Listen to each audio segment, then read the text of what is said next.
Hey there, thanks for tuning into Duck Bricks. I'm Chris, and today we're going to be taking a look at another one of Brick Legends' amazing MOCs.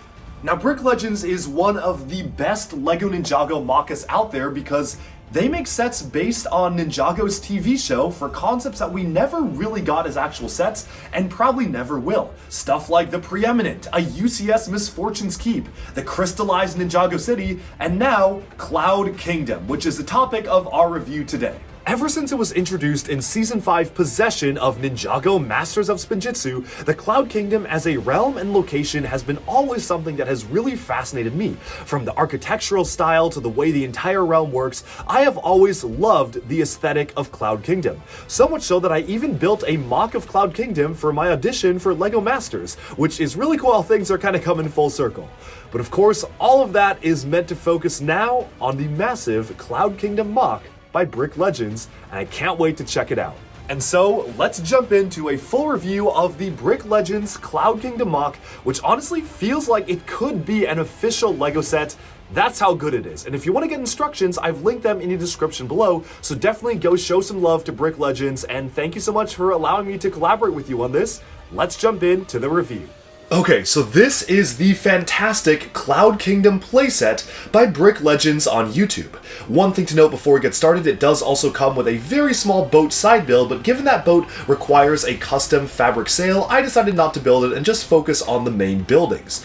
Now, the set actually does come in two different components. You've got one larger tower here, one of the smaller buildings, which of course is a separate building completely set aside from the main tower, as well as a couple of different side builds, one of which is the terrifying Nimbus, who admittedly is quite uncanny as a build here, although it's not that he ever wasn't uncanny in the show itself.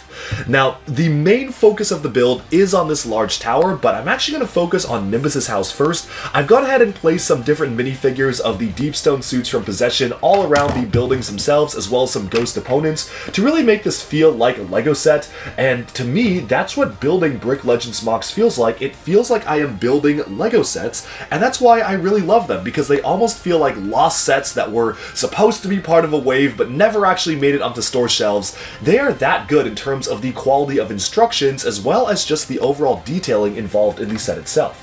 But for now, I'm going to go ahead and remove the minifigures so we can just take a closer look at the model itself and really just dive deep in terms of what this model has to offer and is it worth it for you to purchase the instructions and build it yourself. First off, many thanks to Brick Legends for actually sending me the instructions to this and many other builds for free. My goal is to build pretty much everything they've done because they are such talented builders, so this is definitely a major help. I would have bought them anyway, so thank you so much, and if you do want to get the instructions, you can find them linked in the description below.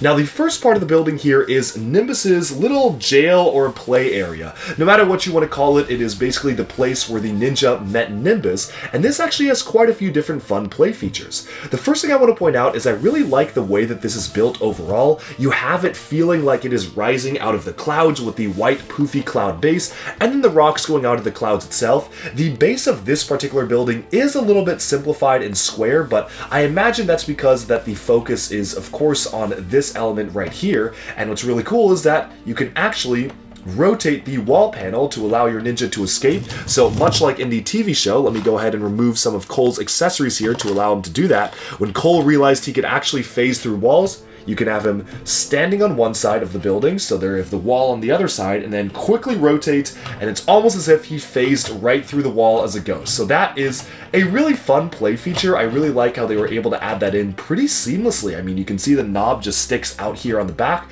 which is super fun, super simple, and I just am a big fan of how that play feature works. Setting the minifigure aside though, and you can actually remove the top here so you can get a bit of a closer look inside the actual building itself. It is a pretty simple building, but as you can see, you do have some of the iconic details from the show itself. You have the large stuffed animal for Nimbus himself, as well as one of the arcade machines. Unfortunately, one of the misses is that Nimbus himself does not really fit inside there. As you can see, he kind of just sits on the top, so you can't really get him inside of his own building, but it's mostly just an area for show anyway. It's not really meant to be played with on the inside, and then as you rotate this around, you can actually have Nimbus just wreaking havoc going all around. Speaking of Nimbus, I just want to take some time to look at this small buildable character. It's alright. I think they did the best they could to depict that very wacky Ninjago creature. He is a classic Ninjago creature after all, and definitely in the uncanny valley in the show. I definitely feel like it is a little bit cuter in the sets itself. You can see like the build is actually quite cute. I like the way they've done the eyes, and I feel like it would have been improved a lot by little just colorations on the studs side themselves, which isn't something LEGO would do normally, but if you want to, you can kind of make a little custom mark there with a pen or something like that and really give him pupils. I think that would do a lot in terms of making it feel a lot less uncanny, but here you can see the weird electrical sparks he has in the chest. Not sure what was up with that, but yeah, you can see that electricity power that he did have in the show itself, and overall, it is just a fun little character creature side build that, in my opinion, is just a nice little enemy addition to the set, especially because you don't really have a ton of enemies to be included because there are no official LEGO Cloud Kingdom minifigures as of right now. Setting this aside though, we can take a look at the main building, and this is really the focal point of the set itself, and this actually does have a really fun transformation feature of sorts. If you twist the center knob, you can actually go ahead and reveal the Sword of Sanctuary, and then as you can see on the back, the clouds fold outwards and reveal it. The cloud pieces are reused from LEGO Monkey Kid, which I think was a really good piece usage, and this is so satisfying to actually have the clouds almost deploy and reveal the majestic Sword of Sanctuary there. It's a really cool play function, and this is probably one of my favorite parts of the entire set. Of course, you start near the bottom, and this is kind of a hodgepodge of a few different buildings that we saw in the Cloud Kingdom. The front gate is meant to mimic the front gate that we saw first when we were introduced to Cloud Kingdom itself, so you can kind of have it swing open and the ninja enter the kingdom that way. And then this front set of doors is meant to specifically allow you to view the inside of the model, so once you rotate it around, the bottom floor is the writer's room. So that was when they were writing the destinies of the ninja and all the characters in all the different 16 realms, so you can see just some writers' desks here, which is very accurate to the show, a ton of scrolls, and even some additional detail in the form of helmets and whatnot, so very nice detailing there.